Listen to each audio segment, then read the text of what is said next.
ak gars yi ni ñu tëggoo seen dënn dem fi xola dóor fi ay pic l'Occident à travers l'Amérique les États-Unis dem Chine jóge fa dem Turquie ak discours ya fa am yëpp xam nga tey si on avait joué le cheval gagnant hein xam nga lan la doon tey ñun ñu toog fii li am entre Diomaye ki mu nekk à rebours c'est-à-dire que Diomaye que Macron sente la nécessité de venir vers nous pour nous amadouer pour essayer de voir lan la mën a sauver ci meuble yi ñu ni ñoom ñoo jël initiative tubaab yi ñëw seet si président Diomaye ak le gouvernement pastefien pour essayer de voir qu'est-ce qui peut être sauvé à travers les relations entre la France et le Sénégal. Mais tey tu as vu ce qui s'est passé. Il y a quelqu'un dont je ne voudrais pas citer le nom, qui l'a caricaturé d'une certaine manière. Kay ma toggal la ceeb bu neex lal bu nooy nga tëdd ci xam ngeen kan la. Il a raison. C'est comme ça dafa mel ni kuy jaayu quoi. On était parti vraiment di saraxtu quoi. Et on était obligé de le faire finalement à cause de la situation que nous traversons. La situation extrêmement difficile que nous traversons. Li ci des nag mooy li may wax acte 2 bi. Moi j'espère que le FMI aussi dana liikati tànkam tuuti. Mais avant loolu sax ndax quand même nekk ba pare aussi France danañu jàppale ci FMI teggi tànkam ak yeneen kii dinaa la si relance mais avant loolu ndax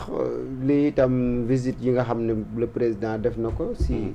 dëkk yooyu nga xam ne dëkk yu mag la Japon ak France jàpp nañ ne ak soqaliku la aussi si wàllum diplomatie bu Sénégal parce que quand même ay weer si ginnaaw itam ñu ngi doon wax ne diplomatie bu Sénégal dafa ndërmeelu perte de vitesse. waaw waaw noo xam nga bu Japon bi visite au Japon bi c'est un sommet entre le Japon et les États africains kooku moom ak nu mu mën a demee il faut mu dem ça n'a diplomatie c'est-à-dire bu fekkoon par exemple ce sont des relations bilatérales entre le Sénégal et le Japon day nekk beneen kii am na loolu moom am na c'était ñu nag Japon amuñu problème mais porox ndoll la woon parce que le Japon bi rencontré foofu ñi nga xam déggoo ma ni la le Japon moo téye la CMU même au Sénégal la couverture maladie universelle mës na ci joxe 45 milliards le Japon a donné ça une fois à l'ancien DG yàlla na ko yàlla yërëm Cheikh Mbengue n'est-ce pas le Japon à travers JICA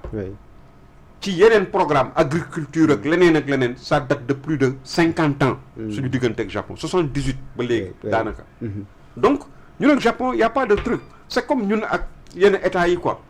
xam nga lu mel ni ay Chine ak ay yu demee noonu yooyu yàgg na c'est des relations traditionnelles mais suñu relation ak France c'est des relations privilégiées historiques c'est des pays qui sont liés xam nga nit ki am na loo xam ni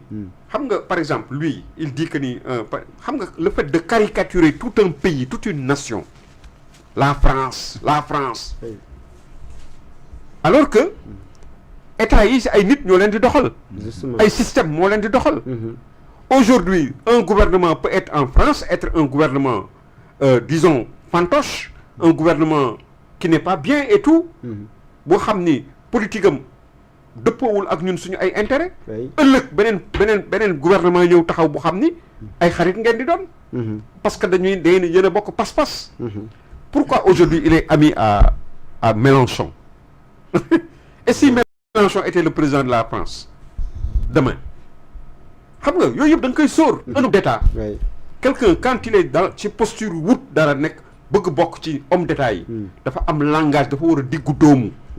waxam dafa war a nekk wax boo xam ni du wax bu ëpp mais boo xasee benn askanu réewu lëmm nga xam ne moo la mënal France moo créé Sénégal amul woon c'est la France qui a créé le Sénégal en tant que république mais bu njëkk ay royaume ñoo fi amoon mais quand même loolu itam est-ce que war na taxit ñu bàyyeeku rek mais bien sûr que non waruñu mosuñu bàyyeeku les hommes d'État yi nga xam ne qui se sont succédés dans ce pays à partir de Léopold Sédar Senghor mais tu as vu que Léopold Sédar Senghor est tellement français yi de am nañu cër bu ñu ko jox ba def ko immortel justement oui il fait partie des immortels français te loolu c'est pas donné à n'importe qui il est membre de l'Académie française yooyu ay cër la yoo xam ni joxe wuñ ko parce que dañ leen neex wala ses yeux ñaata président Afrique ñoo nekkoon en relation avec la France te amuñu loolu c'est parce que kooku daf ko mérité le président Léopold Sédar Senghor qui est sérère comme le président Bassirou Faye hein c'est l'une des personnalités les plus respectées africaines les plus respectées de l'histoire de toute l'histoire pour tubaab yi ci taxawaayam ci personnalité am ci maanaam ni mu mel et tout donc xam nga problème bi lan la nit ki da ngay diggu doomu doo xas ay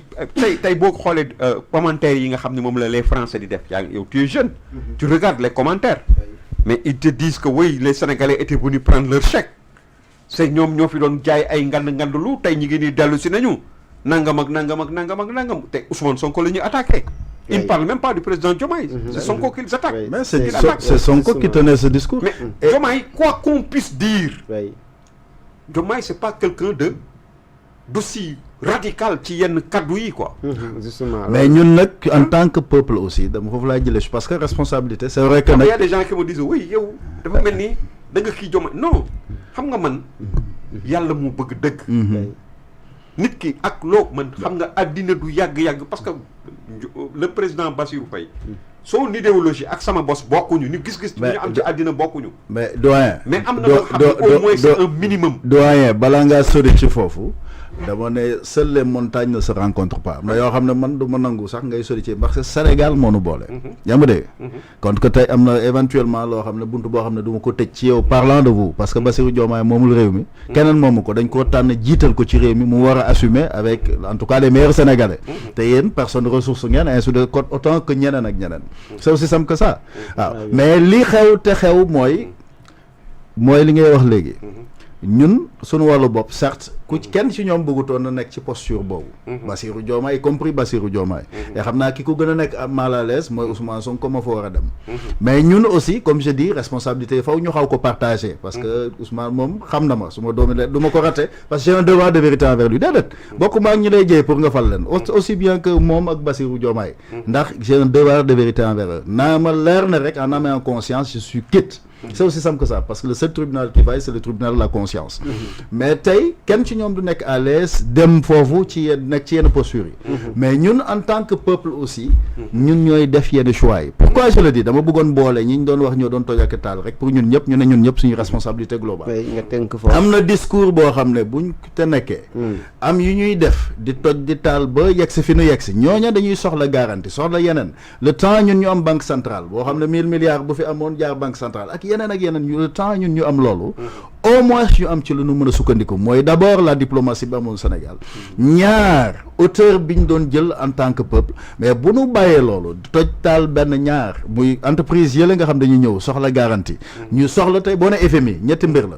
c'est l'assistance financière l'assistance technique moo jiitu l'assistance technique l'assistance financière et tout simplement l'orientation politique économique orientation politique économique bi nag foofu mooy fi ñu tënke mooy bi ngay des projets 2050 dañu naan di agenda 2050 parce que tey buñ la aligné lay yow sa politique orientation politique te fa lañ jëm ak dette ya la ñuy wax ak nangam ak ki nangam malheureusement mën nga dem ba nangu loo mënta na mais bu ñu tojee taal daal ba yegg si tey entreprise yu bëri daw ñeneen ceux qui sont en tout cas dotés de raison sax daw parce que mënoo investir foo xam ne à tout moment mën nañu taal les responsables ñi nga am ñoo responsable ci yu bari war a gérer la mission régalienne de sécurité foofu ñu dem joxe tout simplement garantie ñaar ñu mel noonu organisme yu mel noonu de finance may nañ leen opportunité ñu vulnérable seen kanam en quoi faisant je donne juste un schéma bu dee Ousmane Sonko ma jóg yëkkati ci gestion ne Macky Sall keneen am lu ñu ko yenn benn bu fekkoon ne tubaab bi am na estime ci Macky Sall ci ni mu génnee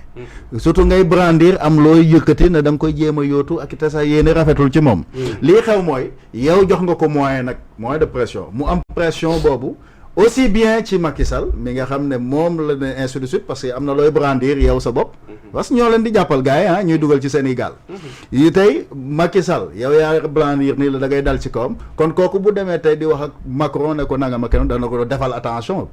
puissance bi mu amoon ci moom day wàññeeku ñaari yow miy ñëw itam boo ñëwee te wax ba pare te mu leer ko ne bu Macky waxtaanul mbir mooma du sotti donc foofu laay woowee Bassirou Diomaye il faut qu'il soit en tout cas intelligent xam ne responsabilité am la bien sûr mu fexe investissement ñëw responsabilité am la ñu am un premier ministre efficace pas super fort mais hyper compétent au sens propre du terme responsabilité am la tey mu dajeeg Macky Sall ndax Macky Sall li mu xam ak la mu am moomu ci dara askanu Sénégal moo ko defal la mu ko def nañu fale Bassirou Diomaye nañu fale tey ba Ousmane Sonko mi wax ak keneen muy yow muy man keneen ku mën a musafal ci réew mi donc sa responsabilité historique la et culturelle mu tallal loxo Macky Sall bu responsabilité am na mu àndeek Ousmane Sonko noonu la war a àndeek moom ndax la ñu bokk mais noonu la war a àndeek Macky Sall parce que secret bi ci nekk secret wu réussite mënu cee nekk fenn fudul moom bu nangoo ànd ak Ousmane nangoo ànd ak moom mooy moom mu nangoo ànd ak Macky Sall bu ko deful lu nu mën a jéem teg rek du sotti ndax loolu c'est culturel na nga def ba jubóog ay jaambur